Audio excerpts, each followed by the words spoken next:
आज डाउटनेट आप डाउनलोड करें। डाउटनेट पर अपने सभी गणित, रसायन विज्ञान, भौतिक विज्ञान और जीव विज्ञान के डाउट्स का करो सफाया। बस प्रश्न की फोटो खींचो, एक ही प्रश्न को क्रॉप करो और तुरंत वीडियो सोल्यूशन पाओ।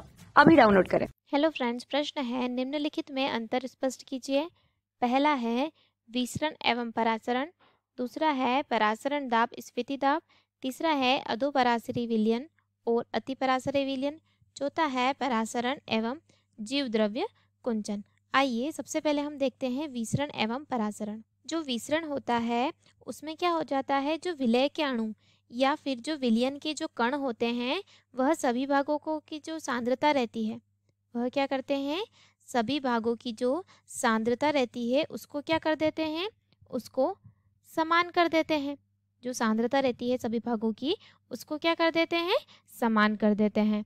तथा जो परासरण रहता है उसमें क्या रहते हैं, जो विलायक रहते हैं वह कम सांद्रता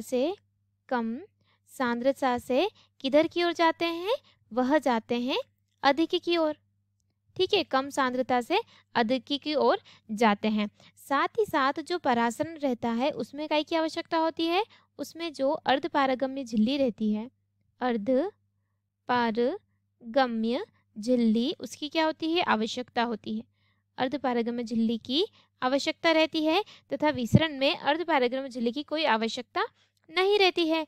साथ ही साथ जो परासरण में जो कण जो प्रवाह होते हैं वह एक ही दिशा में होते हैं, मतलब कि कम से अधिक की ओर क्या करते हैं, गति करते हैं। और जो सांद्रता रहती है यानी कि जो विसरण रहती है उसमें क्या रहते हैं, उसमें जो दोनों कण रहते हैं वह क्या करते हैं, वह विपरीत दिशा में गति करते हैं। किधर की ओर गति करते हैं, वह विपरीत दिशा में गति करते हैं। तथा जो इसमें मैंने बता दिया आपको कि इसमें क्या रहता है कि परासरण में कम सांद्रता से अधिक सांद्रता की ओर गति करते हैं और इसमें क्या रहती है, सांद्रता समान रहती है। तो यह हो गए विसरण एवं परासरण में अंतर। अब हम देखते हैं परासरण दाब एवं स्फीति दाब में अंतर। तो परासरण दाब क्या होता है कि जब परासरण को रोकने के लिए जब बाहर से बाह्य दाब लगाया जाता है, क्या होता है, बाह्य दाब लगाते हैं परासरण को रोकने के लिए, तो वह दाब क्या कहलाता है, वह दाब कहलाता है परासरण दाब। ठीक है, वह दाब क्या कहलाता है, परासरण दाब। यानी कि किसी विलयन को परासरण दाब उस दाब पर लगाया गया वह दाब है जब क्या होता है, जो अर्धपारगम्य झिल्ली के माध्यम से क्या कर देता है, उस दाब को रोकता है। क्या कर देता है, बाह्य दाब लगाते हैं जो क्या करता है, उस दाब को रोकता है और उस दाब को क्या कहते हैं, परासरण दाब। अब हम बात करते हैं स्फीति दाब की। तो क्या होता है कि जल क्या होता है, रिक्तिकाओं में एकत्रित होता है। जल क्या करता है, जो रिक्तिका रहती है रिक्तिकाओं में क्या कर देता है, रिक्तिकाओं में एकत्रित होता है। जल रिक्तिकाओं में एकत्र होता है और फिर जो रिक्तिका रहती है वह क्या कर देती है, वह उस जीव द्रव पर क्या कर देती है, उस जीव द्रव पर डालती है दबाव। ठीक है, वह उस जीव द्रव पर डालती है दबाव, जिसके कारण क्या हो जाती है, जो कोशिका रहती है वह क्या स्थिति अवस्था में आ जाती है, जो उसकी स्फीत अवस्था होती है उसमें आ जाती है, यानी कि स्फीत हो जाती है। इस स्थिति में क्या होता है, जो कोशिका रस होता है, कोशिका रस होता है, कोशिका रस वह क्या हो जाता है, कोशिका रस द्वारा प्लाज्मा कला पर पड़ने वाला बल, मतलब कि कोशिका कला द्वारा जो प्लाज्मा रहता है उसके कारण क्या लगता है, एक बल लगता है। ठीक है, एक क्या लगता है, एक बल लगता है और उस बल को हम क्या कहते हैं, उस बल को हम कहते हैं स्फीति दाब। क्या कहते हैं, स्फीति दाब। यानी कि जो कोशिका रस रहता है उसमें प्लाज्मा द्वारा क्या लगता है, एक दाब लगाया जाता है, उस दाब को क्या कहते हैं, स्फीति दाब कहा जाता है।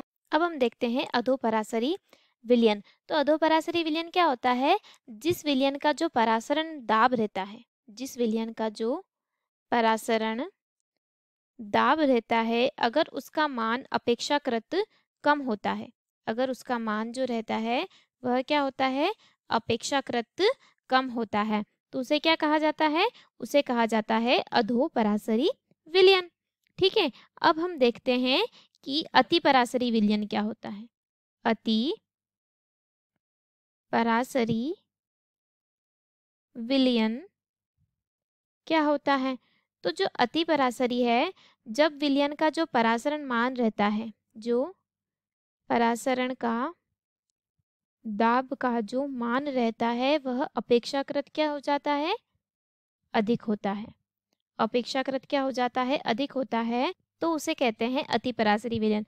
अर्थात जो अतिपराशरी विलयन का जो परासरण दाब क्या होता है, अतिपराशरी विलयन का उच्च होता है परासरण दाब यानी कि अधिक होता है, और अधोपराशरी का क्या होता है, निम्न होता है। अब हम अगला देखते हैं परासरण तथा जीवद्रव्य कुंचन में अंतर।